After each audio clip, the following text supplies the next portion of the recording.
smoke. Breathe me in and let me go. Filling the lungs inside you, and the blackened eyes make my way into your mind. Just to know what you knew. Restless every time we start locking eyes. Lost control. Oh, it's paradise with honesty, but Yo, what's going on, guys? Welcome to another video. I'm sure you guys are gonna enjoy this one. This is essentially like a 5 gen chase game. So I'll go over with the analysis for you guys. So I'm sure there's probably a lot you guys can learn here. Try to give as much value as I can here.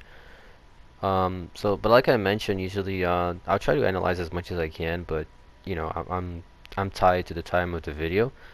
So, but if you feel like you want this kind of breakdown on your own gameplay so you can improve, feel free to try my coaching, because that way I do actually do it privately and I will personalize everything for you. So I will go much further in depth, and I'm not tied to any time, so I'll give you the full breakdown on your gameplay and everything. So now going back to the video here, as you can see, we're playing Lérys, which is usually not a bad, usually a bad map for chases for the most part. However, I guess I will just make it work here. Now you see I have object. He's also already on me, so we'll just have to deal with him. This was a first trick here, which would be the line of sight. You see I hide it from the line of sight, and then it just suddenly popped because he's on first person, right? So he can't see me, but I can see him on third person. So because I wasn't like, this again was a line of sight move right there, because he can't see me because he's on first person, but I can see him, so I can kind of anticipate his movement, but without, while still looking at him. But he cannot do the same to me because he's on first person. So that's really the first tip right here, is really just using the camera to your advantage. Now you see I'd open the angle here so I could get the fast fall. That would give me a little bit more distance on him. This window you can probably at least loop it twice if he vaults it, right? Because he can drop. He has bamboozler here. I was like, what the fuck, I'm screwed. But he chose not to follow me. The killer can drop down over here. It's better for him than actually vaulting the window. But most of the killers don't do that. Also, a little earlier, when the first window that I vaulted, I already noticed that he's using the add-on for extra duration on the smoke. So that's already something in my head. I know he has the extra duration because it was lasting way too long there. You also keep those things in mind, like evaluate the add-ons, evaluate how the killer's playing, so you can react better. So here you see I'm using distance. Like every time he breaks a pallet, I just use the distance to keep running forward as much as I can, because he takes a long time to catch up to me. So that's all chase time. You see, like that's like easily like 15 seconds of just him running around trying to follow me to catch up. Again here, this time I'm not gonna do the open angle because he's too close. So I just have to take the medium vault. I'm gonna drop that pallet early, and I'm gonna use it for distance, not for looping, because he has to go around the pallet, right? So by dropping early, I force him to go around, and that gives me a little more time to get distance on the running to the opposite side that he's going around. So again here, in my head I already saw that pallet. I'm just gonna make this whole turn here to that same pallet for efficiency purpose. You see, instead of, because I had enough distance that I could use to get the whole loop before dropping the pallet. If I had to just drop the pallet right away, I would just lost this efficiency of looping one more time, which is again all chase time, that pallets are not being wasted. You always want to preserve pallet. Again here, the same thing. Gonna use it for distance. That pallet is super unsafe. It's not a pallet for looping. So, and again, he breaks the pallet. I just use the distance. You want to run like forward as much as possible, because that's the way it's gonna take the longest for him to catch up. If you just run forward, opposite to him, of course. If you just start running like diagonally or sideways, he's just gonna catch up way too quickly to you. So it's not as efficient. Now you see again, I already saw that pallet my plan is going back to that pallet. I'm gonna vault the window first, again for efficiency purpose. You just want to use only the pallet when you actually need it. This was my mistake here. I actually thought the pallet was over there for some reason. That's why I tried to loop it again around that window. But that wasn't my mistake. I should have gone further ahead, and the pallet was waiting for me there. I actually messed up my memory here, whatever. I thought the pallet was a little further ahead and it was actually further behind. But had I not made this single mistake this entire chase, this would easily be like a 5-gen. Like he would not have downed me that for like another, I don't know, maybe a minute at least. So you see, guys, that's how you make it work on Lérys. You see, also, I gotta know by memory the locations of the things.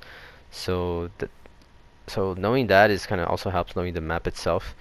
But for Lérys, for the most part, the sides of the map, which is right now towards the edges, there's always like shitty pallets, unsafe pallets, and for the most part, not many pallets at all. Now towards the middle here, where I am right now, if you imagine the map is like a rectangle, that's more towards the center. That's where the good stuff is. Most of the good stuff is gonna be more towards the center, not so much the exact center, but more like around the center, you know, not on the edges, but around the center.